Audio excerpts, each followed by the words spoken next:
Atos 28, nós vamos ler do 1 ao 6. Conforme a igreja de Faxona diz, é glória a Deus. Glória a Deus. Amém? Glória a Deus. A Bíblia diz assim, olha: estando já salvos, soubemos então que a ilha se chamava Malta. Os indígenas usaram conosco de não pouca humanidade, pois acenderam uma fogueira e nos recolheram a todos por causa da chuva que caía e por causa do frio. Ora, havendo Paulo ajuntado e posto sobre o fogo um feixe de gravetos, uma víbora, fugindo do calor, apegou-se-lhe à mão. Quando os indígenas viram o réptil pendente na mão dele, diziam uns aos outros: certamente este homem é homicida, pois, embora salvo do mar, a justiça não o deixa viver. Mas ele, sacudindo o réptil no fogo, não sofreu mal algum. Eles, porém, esperavam que Paulo viesse a inchar ou a cair morto de repente. Mas, tendo esperado muito tempo e vendo que nada de anormal lhe sucedia, mudaram de seu parecer e diziam que era um Deus com D minúsculo. Muitas pessoas falam que Jesus mudou o nome de Paulo, né? Que ele chamava-se Saulo e depois, no caminho lá, que ele mudou o nome para Paulo. Mas na verdade não é bem assim, tá? Paulo e Saulo sempre foram as mesmas pessoas, sempre tiveram o mesmo nome, tá? É como se fosse um nome em uma outra nação, uma outra nacionalidade. Paulo, ele era judeu e foi criado em Roma. Então, Paulo é como se ele tivesse uma dupla cidadania. Saulo e Paulo é apenas a mudança de nome. O meu nome é Eduardo, ok? Todos sabem, amém? Nos Estados Unidos eu seria chamado de Edward. E tantos outros nomes que existem ao mesmo nome, só que muda de cada país. Então, quando nós falamos que Paulo e Saulo, Deus mudou o nome, não é bem assim. Ele nunca deixou de ser, é apenas um nome romano e um nome judeu. Mas o que isso é relevante para que nós falamos aqui esta noite? Eu gostaria de começar a pregação fazendo uma pergunta para vocês que estão aqui. Eu gostaria de saber qual é a sua real identidade quando a situação da sua vida fica difícil. Qual é a sua verdadeira característica quando cristão, quando a sua vida não te vai bem em alguma coisa? Será que quando nós estamos com tudo em dia, com a saúde em dia, com o casamento feliz, com as finanças em ordem, será que quando nós estamos em uma situação boa, nós temos uma determinada atitude? E quando alguma coisa foge daquilo que nós esperamos, será que nós conseguimos manter as mesmas características de um bom cristão, de um bom servo, de um bom filho de Deus? Ou será que nós nos deixamos levar pelas circunstâncias? Paulo e Saulo então é a mesma pessoa. Não existe diferença entre um ou outro. Jesus não mudou o nome dele naquele caminho onde ele teve um encontro, aonde Paulo diz que o que eu recebi do Senhor e também vos ensinei, que Jesus na noite em que foi traído tomou o pão. Quando que Paulo esteve com Jesus, sendo que Paulo não foi um dos 12? E ele fala com a convicção, o que eu recebi do Senhor e também vos ensinei. Paulo, ele é responsável por escrever quase mais da metade das epístolas do Novo Testamento. Paulo, ele é responsável por trazer o evangelho aos gentios, porque se dependesse de Pedro até agora estava brigando com o anjo, quando o anjo desceu para ele lá com um pano branco e tinham répteis ali, e ele falou assim, não, esses animais são imundos. E aí o próprio Deus fala com ele assim, Pedro, quem é você para dizer que é imundo aquilo que eu purifiquei? Então, o evangelho chegou até nós hoje, gentios, através da vida do apóstolo Paulo. Quem sou eu? Quem é você nos momentos da luta, no momento da aflição, no momento da tempestade? Eu vou falar aqui nessa noite 3 características de um cristão que tem a sua identidade verdadeiramente firmada em Cristo.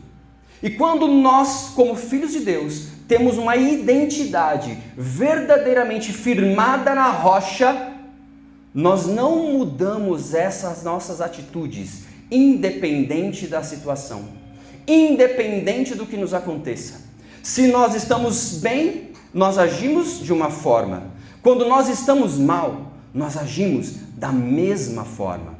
Porque o nosso Deus não nos colocou o espírito de confusão, nosso Deus não nos deu o espírito de covardia. E é por isso que nós devemos, como filhos de Deus, co-herdeiros com Cristo, termos a mesma atitude de sim, sim, não, não, porque o meio termo é do diabo, é do maligno. Nós precisamos saber que independente das lutas, das circunstâncias, nós precisamos estar firmes, convictos, temos a nossa identidade em Cristo. Paulo foi preso, os apóstolos, em Atos dos Apóstolos, foram presos inúmeras vezes, mas no finalzinho de Atos dos Apóstolos 28, que nós acabamos de ler, Paulo, ele foi preso, mas dessa vez, Paulo ele sabia que ele não sairia vivo. Paulo, com toda a convicção, ele foi acusado pelos judeus, da mesma forma que Cristo foi acusado pelos judeus, sem provas, sem realmente um crime de fato, porém, da mesma forma que Jesus também sabia que ele iria para o Gólgota e suou sangue. Paulo, ele sabia que naquela última prisão dele, ele também iria morrer. E aí Paulo, usando das prerrogativas de ser também um cidadão romano, Paulo, ele apelou a César para não ser julgado pelo Sinédrio, mas sim ser julgado para Roma, por César em Roma. Só que essa viagem não foi nada fácil. Se você for ler Atos dos Apóstolos 27, a Bíblia fala que Paulo, ele sabia que iria vir uma grande tempestade e ele avisou, olha gente, vamos esperar um pouquinho mais para sair com esse barco, não vamos sair agora. Só que o que aconteceu? Eles insistiram, vamos continuar. Aí Paulo falou, irmãos, podem ficar tranquilos, que vai haver avarias no barco, mas nós chegaremos vivos. Paulo falou isso com toda a convicção de um homem cheio do Espírito Santo. E foi exatamente isso que aconteceu, pastor. A Bíblia diz que no capítulo 27, que o mar ficou revolto e eles tiveram que jogar todas as coisas no mar e fizeram os próprios presidiários, que estavam ali sendo escoltados até Roma, naquele barco, fizeram eles trabalharem também, e quando eles acharam que eles iriam morrer, quando eles acharam que eles iriam a pique, o barco de fato se espatifou no meio das tormentas, da tempestade, batendo na rocha, e o barco afundou. E a Bíblia diz, no 28:1, que nós acabamos de ler, que Paulo, eles estavam náufragos, eles naufragaram, e então eles chegaram numa ilha, e nessa ilha eles descobriram que se chamava Malta. Durante todo o percurso, ele avisando, sabendo que iria dar algum problema, e mesmo assim, ele se permaneceu firme. Nós não vamos morrer, Deus vai guardar a nossa vida. E então, eles chegaram náufragos na ilha de Malta. E aí é onde nós começamos a ler, aonde a Bíblia afirma que os indígenas, então eles chegaram numa ilha, e nessa ilha então eram indígenas. Então quando chamam de indígenas, imagina que eram pessoas que não tinham nem nacionalidade. Era uma região realmente inóspita, uma palavra difícil aí, Mas era uma região onde eram bárbaros. Em algumas outras versões a Bíblia chama de bárbaros. Então são pessoas sem cultura, sem escrita, não sabiam o que era ler, não sabiam o que era escrever, eram pessoas sem cultura. Porém, mesmo essa tribo, esses bárbaros, ainda assim no capítulo 2, os indígenas usaram conosco de não pouca humanidade, ou seja, eles foram humanos, eles se compadeceram daqueles homens que estavam náufragos, pois acenderam uma fogueira e nos recolheram a todos por causa da chuva que caía. Ora, o mar estava revolto, por quê? Porque estava tendo uma tempestade naquela região de ilhas. E quando eles estavam náufragos ali, eles chegaram naquela ilha, os indígenas foram acudi-los. e acenderam uma fogueira e foram lá e chamaram eles para se proteger desse mal. E olha, no 3. Ora, havendo Paulo ajuntado e posto sobre o fogo um feixe de gravetos, quem que mandou Paulo fazer alguma coisa, gente? Eu quero falar aqui três características de um cristão que tem a sua verdadeira identidade em Cristo. A primeira característica de um homem de Deus, de uma mulher de Deus, que verdadeiramente tem a sua característica em Cristo, ele jamais vai deixar de ser útil na vida de alguém. Independente da circunstância, independente do que te aconteceu, se o mar estava bravio, se você acabou de ficar náufrago, se você acabou de ser socorrido por pessoas que muitas vezes nem falavam a sua língua, se você está passando por problemas, por dificuldades, você ainda assim não pode deixar de ser útil na vida de alguém.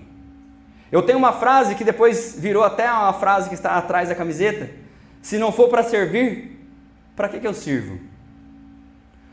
Um homem de Deus, uma mulher de Deus, ele jamais vai deixar de ajudar alguém. Um homem de Deus, uma mulher de Deus, um pregador do evangelho, ele jamais vai deixar de colocar a bênção na vida de outra pessoa, porque isso tem que ser uma característica nossa. Jesus, sendo Deus, ele veio para servir. Uma característica de um cristão é você servir o seu irmão, é você estender a mão para quem precisa. E isso não é garantia de salvação, não é disso que eu estou falando aqui. Mas as obras não salvam, mas um salvo faz as obras. Um salvo jamais vai deixar de fazer as obras de caridade, as obras de fé, as obras de amor. Um salvo que verdadeiramente é salvo em Cristo, ele jamais vai deixar de perder a sua utilidade para essa sociedade, para esta igreja. Ele jamais vai deixar de ajudar o próximo, independente das circunstâncias, independente das adversidades. Mas o que a Bíblia diz? A Bíblia diz que quando ele resolveu ser útil, sem ninguém pedir nada para ele, ele se dispôs a pegar uns gravetos lá, juntar os gravetos e tacar no fogo. E a Bíblia diz que quando ele tacou no fogo, uma víbora, fugindo do calor, apegou-lhe a mão. Quando os indígenas viram o réptil pendente da mão dele, diziam uns aos outros: certamente este homem é homicida, pois embora salvo do mar, a justiça não o deixa viver. Quantas vezes nós fazemos o bem para alguém e mesmo assim nós recebemos palavras de ingratidão? Quantas vezes nós somos solícitos com alguém e mesmo assim nós temos palavras que ferem, que magoam, que machucam? E aí, a Bíblia diz que a acusação daqueles que viram não veio dos carcereiros que estavam acompanhando o navio.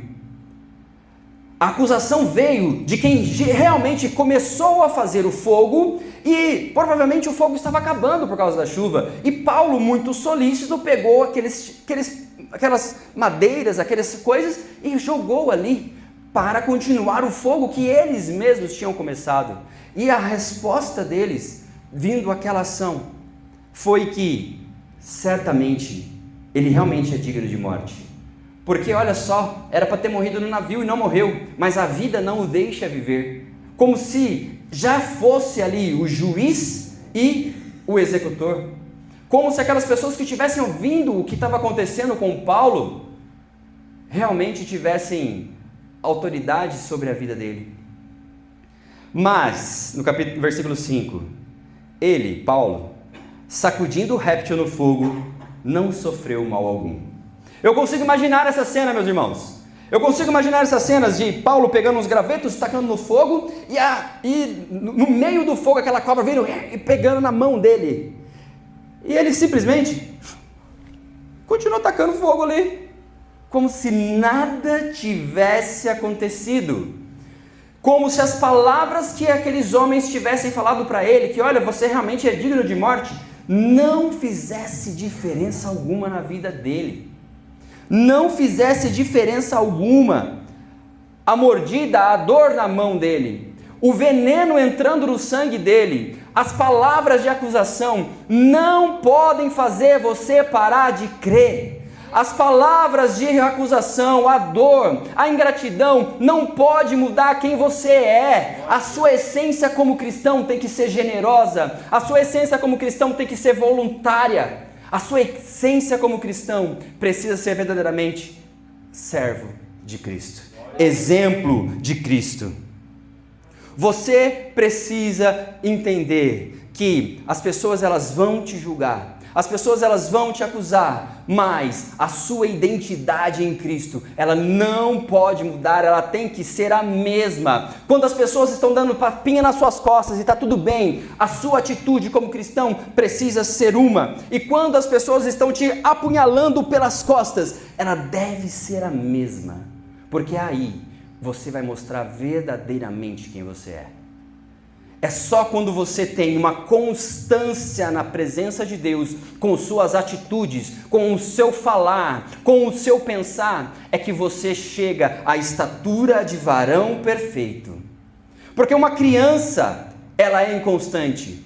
Um adolescente, hoje ele quer uma coisa, amanhã ele quer outra. Mas um homem que chega à estatura de varão perfeito, ele é constante.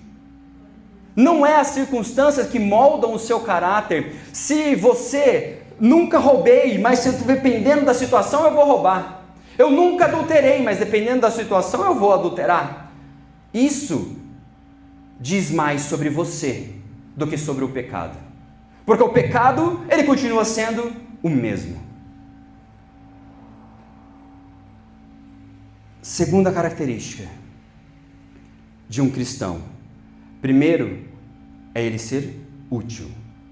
E a segunda característica de Paulo é ele pegar e você sendo um cristão, você não ouvir o mundo. A primeira característica é você ser útil, mas a segunda característica é você não ouvir o mundo. O mundo, ele vai dizer para você tentar colocar tendência.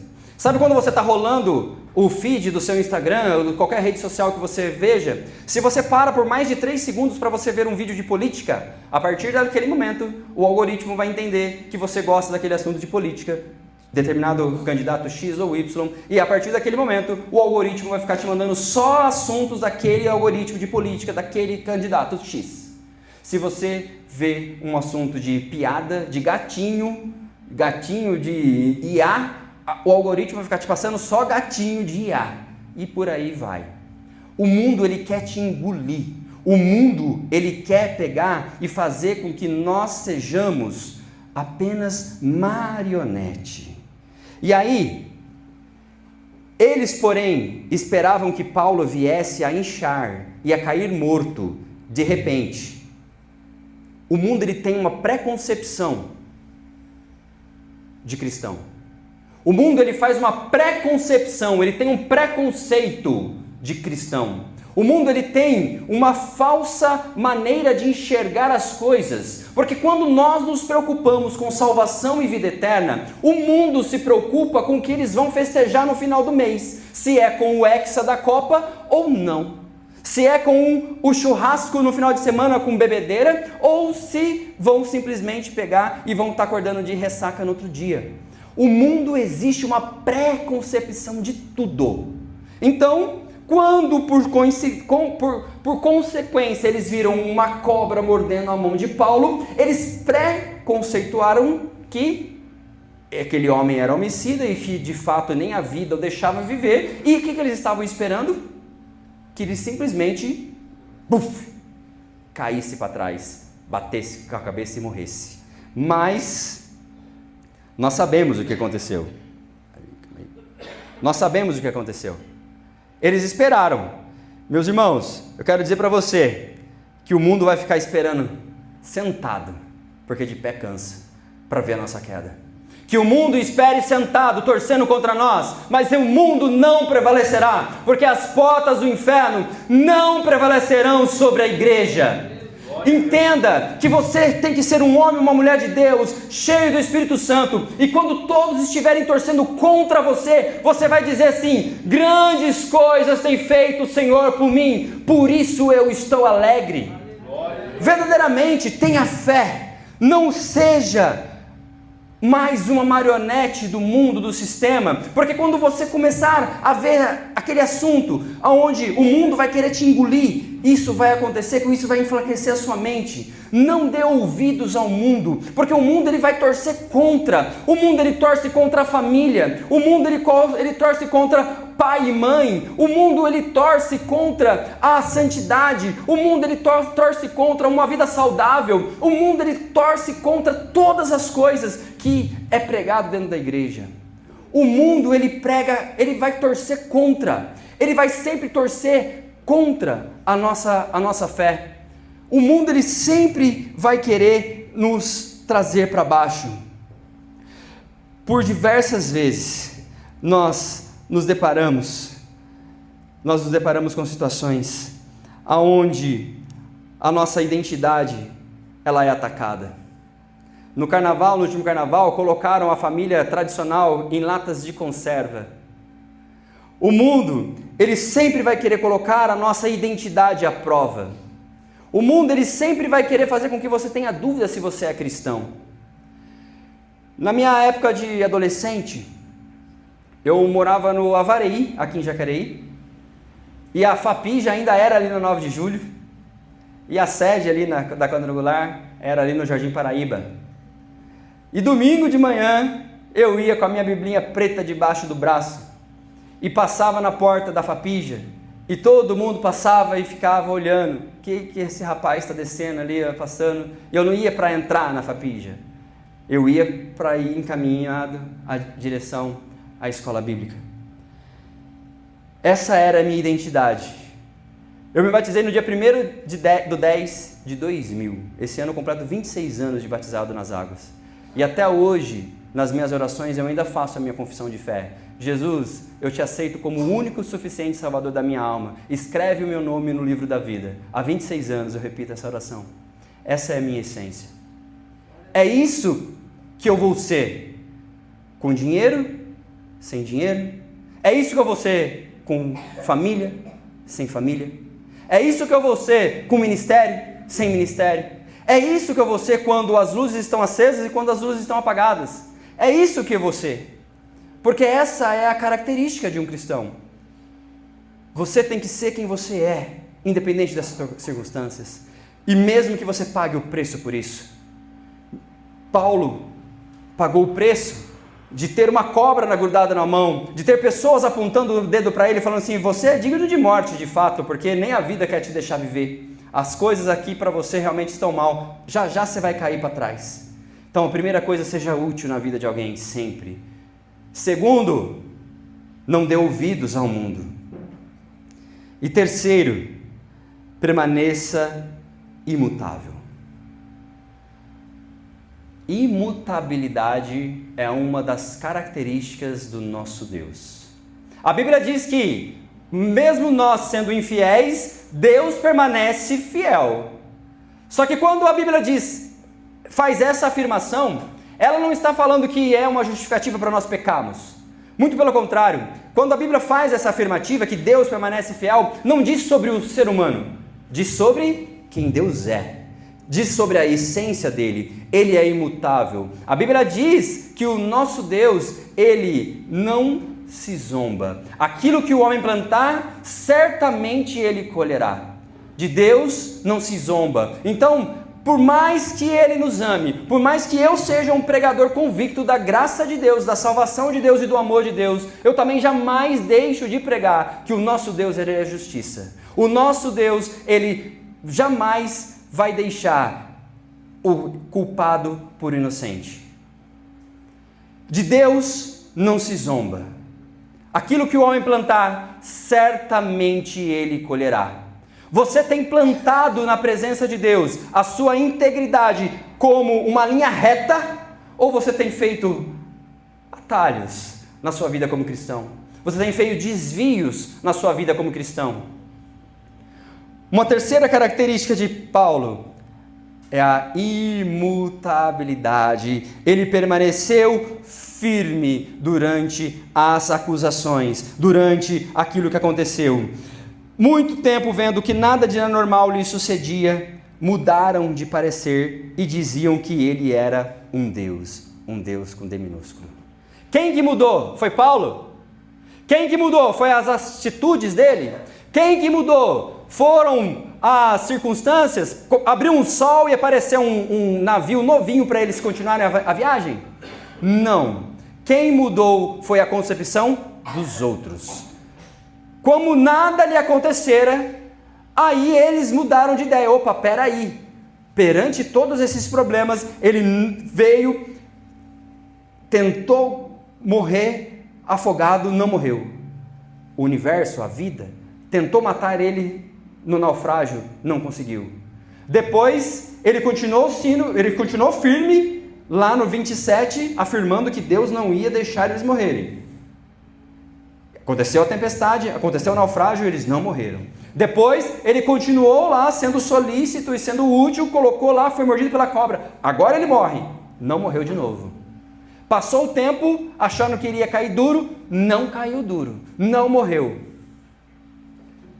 As pessoas, elas vão ser obrigadas a ver a obra de Deus na sua vida, e as pessoas é que vão ver a mudança acontecer, e as pessoas é que têm que mudar as atitudes, os pensamentos dela. As pessoas é que têm que ver a luz de Cristo refletida em você, porque Jesus ele nos fala que se alguém te pedir para andar 1 milha, anda 2. Se alguém te pedir a capa, você dá a roupa inteira. Jesus disse, se alguém te bater na face, você dá a outra. Isso é o Evangelho. As pessoas é que têm que ver a transformação em você. O seu marido tem que ver que você está diferente. A sua esposa tem que ver como que você está diferente. O seu patrão é que tem que ver como que Jesus mudou a sua vida. O seu amigo de infância, que bebia junto com você, que curtia junto com você, tem que ver, nossa, como que ele está diferente. Como a vida dele mudou. Eu quero esse Jesus para mim. As pessoas aqui têm que reconhecer o quão Deus é maravilhoso na sua vida, quantas transformações é capaz de acontecer na vida daquela pessoa que genuinamente se arrepende, que quando o pastor pergunta, alguém aqui ainda não é batizado, alguém aqui quer receber Jesus como o único e suficiente salvador da sua alma, essa pessoa ela se levanta, ela ergue a sua mão, a Bíblia diz que há festa no céu. E é naquele momento, onde há a confissão na sua boca, dizendo que Jesus Cristo é o Senhor, ali começa a grande transformação, ali começa a mudança de vida, ali começa a conversão, aonde você está indo para um lado e você vai convergir para o outro, você estava caminhando para uma vida dissoluta, uma vida de pecado, uma vida de morte, e você se converte, e você vai andar agora num caminho de salvação e vida eterna, você vai andar agora num caminho aonde Deus tem a boa, perfeita e agradável vontade para você. Amém. Naquele lugar, havia mais pessoas naquela ilha. E a Bíblia diz que Paulo, ele foi, depois que chamou a atenção o acontecido, os bárbaros, os indígenas, viram que ele não morreu, e começaram a tratar Paulo como um Deus, um D minúsculo, para a gente entender que não é um Deus, mas na religião deles, na crença deles, eles estavam idolatrando Paulo, achando que Paulo tinha superpoderes, achando que Paulo ele tinha alguma divindade.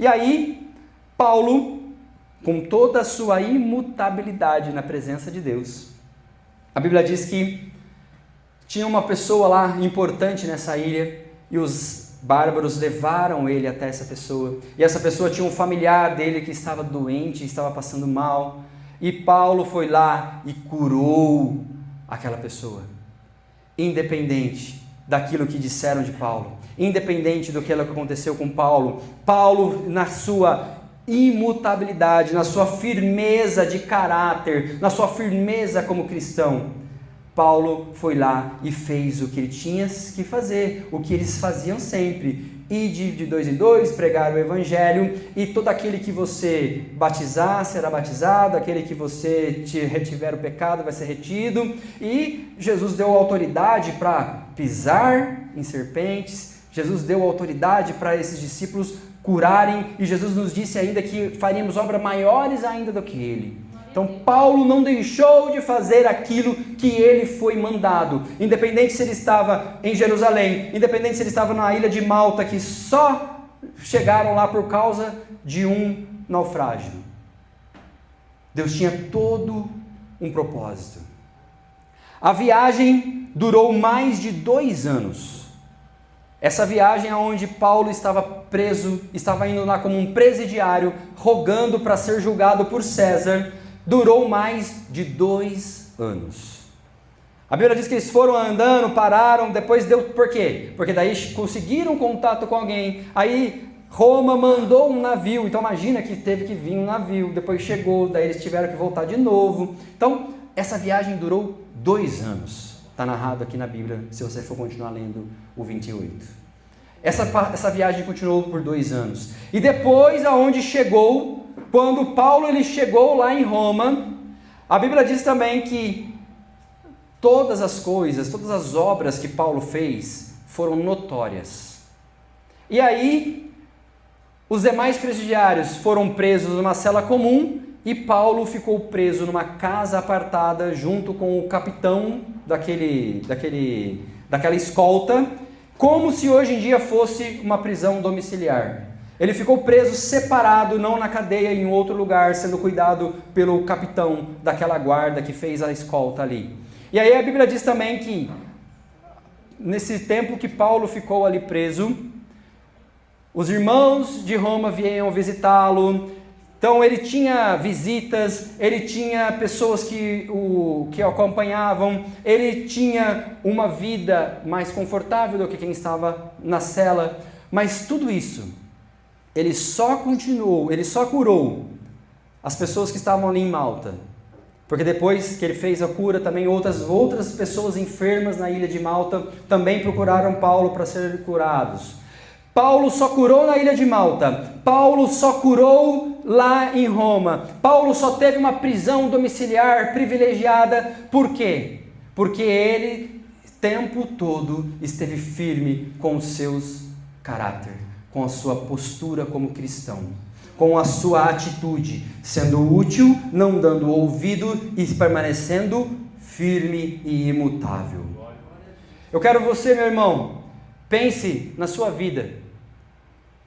Quantas das vezes que você falou sim, querendo dizer não para alguma coisa? Quantas das vezes você fez uma coisa querendo fazer outra? Quantas das vezes você não teve capacidade de manter o seu caráter devido às situações? Quantas das vezes nós passamos por situações aonde nós esquecemos quem nós somos? E quando nós nos esquecemos quem nós somos, nós automaticamente nos esquecemos do dia que nós erguemos as nossas mãos e aceitamos Jesus como nosso único e suficiente Salvador. Eu me lembro todos os dias, meus irmãos, ou na maioria dos dias, em várias orações, eu sempre repito a mesma confissão de fé que eu fiz no dia 1º de outubro de 2000. Uma eleição, um domingo de eleição municipal, se eu não me engano. Onde nós saímos de lá da chácara de Gideão e fomos votar. Os meus pais, no caso, que eu tinha 14 anos. Jesus, eu te aceito como o único e suficiente Salvador da minha vida, da minha alma. Escreve o meu nome no livro da vida. Quando nós nos esquecemos de quem nós somos, nós pecamos, nós falhamos. Não se esqueça quem você é em Cristo. Não se esqueça quem você é em Cristo. Se você ainda não tem uma identidade em Cristo, crie a sua, o mais rápido possível. Quem você é? Porque eu, quando atravessava a Avenida 9 de Julho, num domingo de Fapija, eu estava fazendo a minha identidade. Hoje em dia, eu já não ando mais com a Bíblia impressa de papel, eu não tenho mais esse hábito. Hoje em dia é tudo no tablet e no celular. Mas a minha identidade foi forjada ali.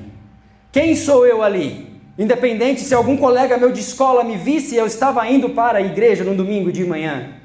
Se hoje, com 40 anos de idade, um colega meu me vê, eu estou indo no culto no domingo à noite.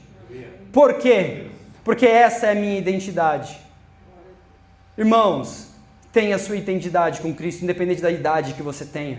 Se você tem 8, 9, 10 anos, 20, 30, 40, 50, 90 anos, tenha a sua identidade com Cristo.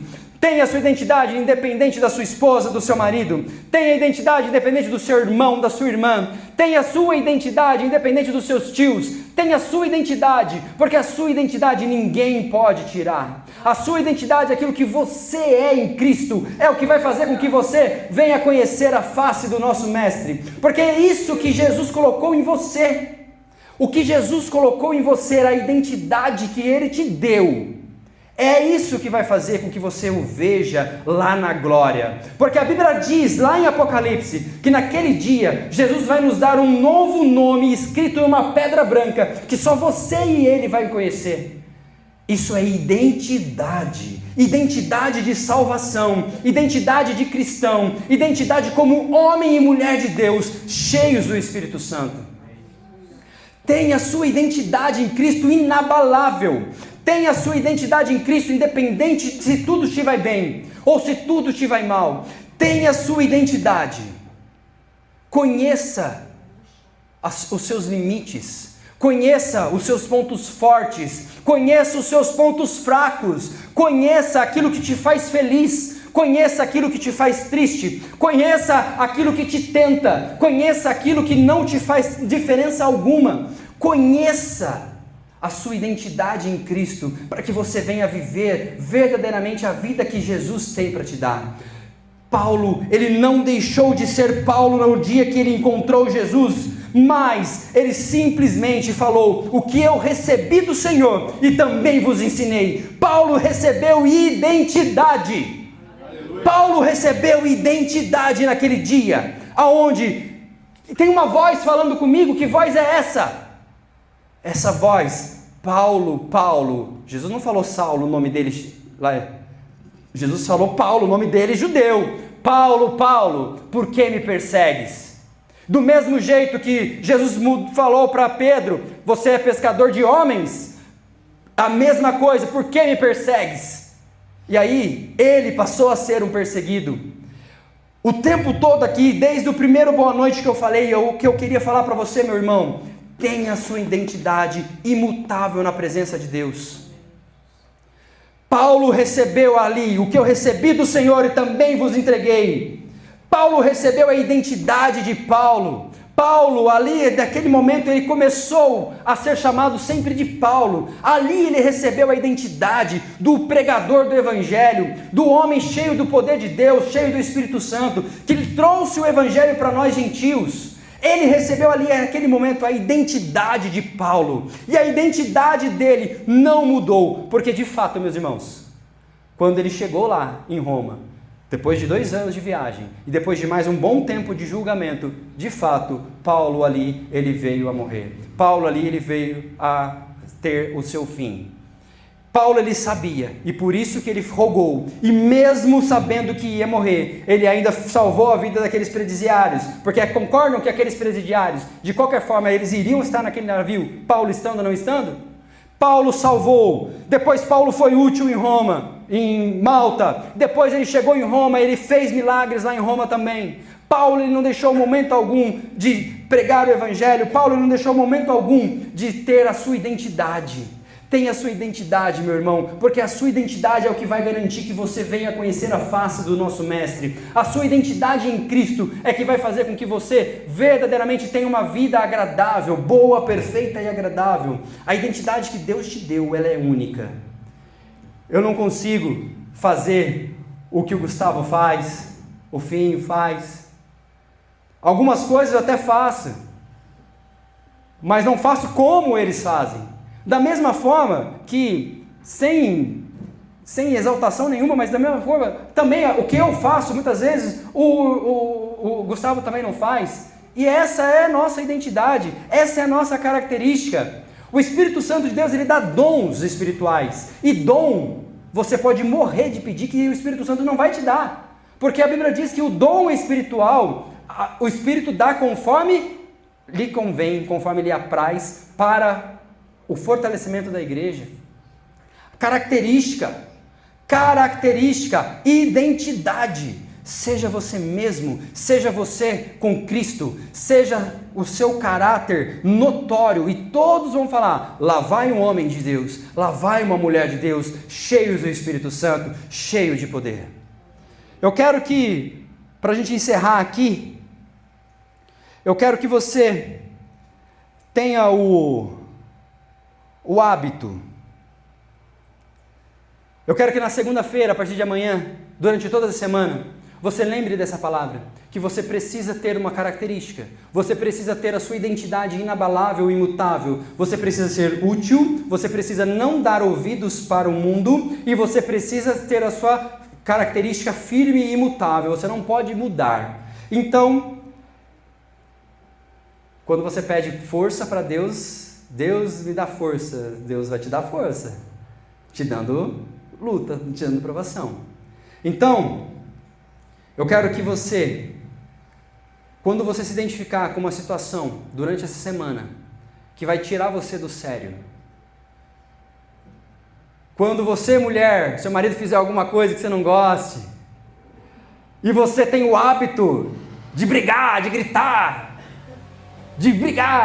você vai fazer exatamente o contrário. Você vai lembrar daquilo que eu estou te falando.